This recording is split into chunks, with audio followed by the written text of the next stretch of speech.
Will these animated movies flop or succeed at the box office? First on the list is Shrek 5. We know this is coming out in 2026 now. It just got confirmed, and the entire cast is coming back, like Mike Myers, Eddie Murphy, Cameron Diaz. It's really crazy to think about. The last Shrek movie was Shrek Forever After, that came out in 2010, meaning it's going to be 16 years between this and the next movie, Shrek 5, when it releases. If we take a look back at the Shrek movie box office performances, the first Shrek movie made over $400 million, which was nothing crazy, but it was still a big success. Then Shrek 2 jumped up to $935 million.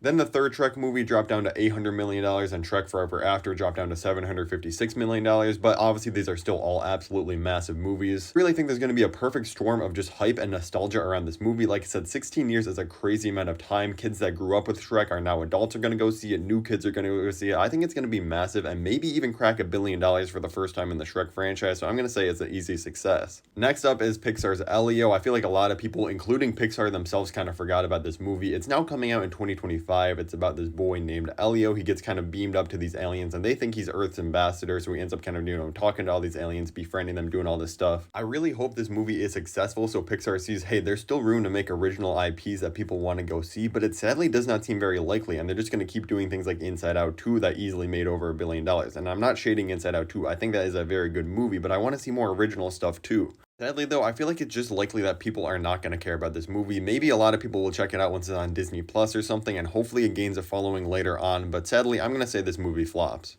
Moana 2 is coming out later this year, and it's a little worrying story-wise because this originally was going to be a Disney Plus original series, and they kind of just shifted it into a movie because they realized, hey, there's too much money to be made here. I've talked about it before, so I'm not going to waste much time on this one, but the first Moana made just about $700 million at the box office, but just last year in 2023, it was still the most streamed movie of the entire year, accounting for every single streaming platform, which means there's so many families that have been watching this movie on repeat over and over again, just waiting for the sequels. It comes out at the end of November, going to run all through the holiday season. It's going to be absolutely massive, one of the easiest successes on this list. Next up is another holiday movie this year. It's Lord of the Rings: The War of the Rohirrim. This is an anime movie, if you didn't know, taking place about 250 years before the Fellowship of the Ring movie. Now, the art style in this concept looks really good, but the studio that's animating this is called Sola Entertainment, and they really don't have that amazing of a track record, so I'm kind of worried about how the actual animation is going to look outside of just these stills. This movie is coming out in December, like I said, which normally is great. You get that Christmas holiday boost, but I feel like it's going to actually hurt this movie a little bit. First reason is because it's actually a PG-13 movie, so there's going to be some kids that I feel like aren't going to want to see this, or maybe they're just not interested in Lord of the Rings in general. I already mentioned Moana comes out in the end of November, so that will still be in like its second or third week when this movie's here. Same thing with Wicked. December also has Sonic 3 and Mufasa the Lion King, which are again all going to be absolutely massive movies that are really just going to overshadow this, and plus we don't know what the budget could be. Unless this is a very cheap film, I feel like it's sadly likely that it flops, but I really hope it's good because we need good new Lord of the Rings properties. 2025, we're going to get the Aang the Last Airbender movie. It's going to be an animated movie following Team Avatar, like Aang, Katara, Sokka, Toph, Zuko, the entire gang. It's going to be like about 20 to 30 years maybe after the events of the Avatar show when they're all adults. Even though it's pretty much been 20 years since the Avatar show first aired, the show seems more popular now than ever before. It has not fallen off in popularity whatsoever. Plus you have things like the live action Netflix version bringing back a lot of the hype for the show. And it's one of those fan bases that is just so passionate and loyal about the characters and the story, so I feel like they're going to just be so excited to see this, and I feel like there's almost no way this fails. I'm going to say it succeeds. In addition to the Avatar movie, 2025 is also going to give us another character from our childhood in a new movie, SpongeBob. In his movie, The Search for SquarePants. Now, SpongeBob is in a weird place. A lot of the later seasons of the show, people have said are absolutely terrible. I'm not going to lie, I haven't even watched them because some of the clips just look terrible. But even though some of those later seasons of SpongeBob and a lot of the newer SpongeBob movies and stuff have not been really that big of hits, I feel like this one can really capture that nostalgic feeling and get a lot of people back to the theater, so I'm going to have to say this one also succeeds. One of the most interesting movies on this list that could really go either way is Transformers 1. This is obviously an animated Transformers movie coming out this September. Oddly, it's a kids movie releasing like 2 weeks after all of them go back to school. The cast is absolutely loaded with celebrities that I would be hyped to see if this was a live action movie. Like we have Chris Hemsworth, Brian Tyree Henry, Scarlett Johansson, John Hamm, Lawrence Fishburne, Keegan-Michael Key. Like I would absolutely love to see these people all in a live action movie, but sadly it seems like we're going to get a case of celebrities doing voice acting, and I hope they can do a good job. Because as we've recently seen, you cannot just plug in actors like Chris Pratt into the Garfield and Mario movie and have them automatically be amazing voice actors just because they're a good actor. So hopefully Chris Hemsworth and the others can actually do a good job here. I'm not gonna lie to you, I am not the biggest fan of this art style and animation style that they have going on in this movie. I think the character designs look kind of weird. I was not a fan of the first trailer we got of it. And that's a huge factor for how people decide to go see animated movies nowadays. Like, we are in an era of some of the best looking animated films of all time with things like the Spider-Verse movies and anime like Demon Slayer. So stuff like this I feel like isn't gonna cut it anymore. And Transformers is obviously still extremely popular, but I feel like it's kind of slipping in popularity, that the name is not gonna carry this alone. I'm gonna say it flops because we can assume this has a pretty decent sized budget too with that huge voice cast. Releasing 1 week before Transformers 1 is The Wild Robot. This movie looks absolutely gorgeous on the other hand compared to Transformers. I love the art style and everything they're going for here, and it just seems to capture the themes of the book so perfectly. I think this movie has a real chance to be a sleeper hit, and you're probably wondering why would I say this is if Transformers not gonna be, but I feel like people underestimate how popular these books are. Like, they were read by so many people and kids in schools, and I really think it's going to drive a lot of families and people to go to the theaters to see this movie. And maybe I'm just being overly hopeful because I'm excited for this and want it to do well, but I think it can truly be a surprise hit of the year, and I'm going to say it succeeds.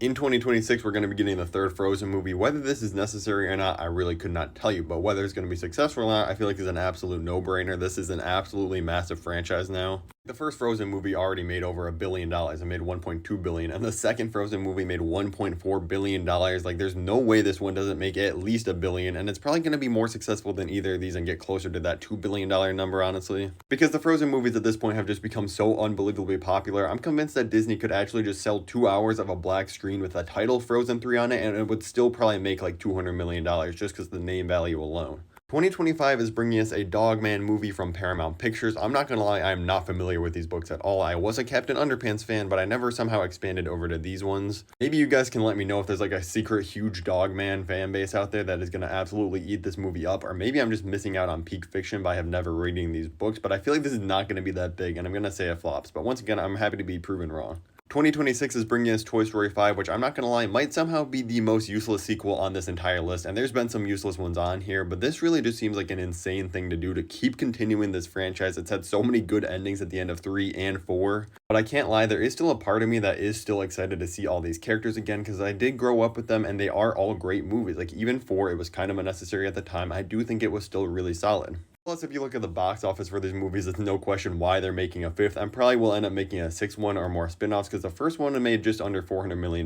Then we jumped to $500 million for the second, and then things get crazy with $2 billion movies for Toy Story 3 and 4. So based on that pattern, no matter how useless this is, we have to assume it's going to be another massive success. Maybe not quite $1 billion, but easily like over 800 million, which will be extremely profitable, so it's easily a success. We got another sequel with Zootopia 2, which I feel like is going to be very similar box office wise to Inside Out 2, because we saw from Inside Out 1 to 2, there's been a jump in like $400 million more for the sequel, and it was like 9 years between the movies. We're in the exact same situation. It's going to be 9 years after Zootopia that Zootopia 2 comes out, but the thing is, the first Zootopia was actually bigger than Inside Out. It made $1 billion, so I feel like Zootopia 2 could easily make well over $1.3 billion. Maybe my most anticipated movie of all time, Spider-Man Beyond the Spider-Verse, is hopefully coming out in 2026, but there's a real chance we don't see this until like maybe 2028, which just sounds insane to say. Not only are these movies absolute masterpieces, the first Spider-Verse movie made about $380 million and then jumped up to $690 million just because of so much good word of mouth and people checking it out after it came out in theaters and was releasing on things like Netflix and digital. With how much praise Spider-Man Across the Spider-Verse have got, I feel like we're going to get an even bigger boost from this one to the third, especially with the cliffhanger. There's going to be so many people that cannot wait to see this movie the second it comes out in theaters. I think it's going to be absolutely massive, maybe even get close to that $1 billion range.